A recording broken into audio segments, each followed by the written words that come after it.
Ok, siamo con il capitano Brannetti Manuel, bellissimo il match, si è sbloccato dopo l'espulsione di Varani, avete trovato più spazio, comunque bello il match e i 3 punti sono arrivati.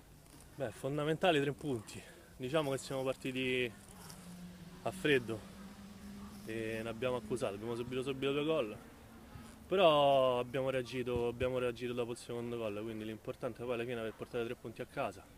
Abbiamo tirato fuori un po' di carattere, cosa che a volte ci manca e quindi è stato molto importante. Anche perché abbiamo messi a 4 punti, quindi era fondamentale, diciamo, ci dai. Questa sera quali sono state secondo te le cose migliori? Bomber Di Mario sempre in gol, Fa la differenza capocannoniere. sempre. Bomber Di Mario fa la differenza, abbiamo visto quando è entrato. Però oggi su tutti penso il gruppo. Sul 2-0 per loro siamo rimasti uniti e siamo usciti fuori tutti insieme, quindi credo che quella sia stata la cosa migliore della nostra partita. Un buon segno, i 3 punti vi portano praticamente non in prima posizione perché c'è il Real Granella, comunque un buon segno per Però siamo questo lì, girone.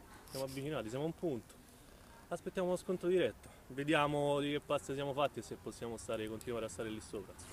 Ringraziamo il capitano Grazie a Manuel, te, ciao. grazie.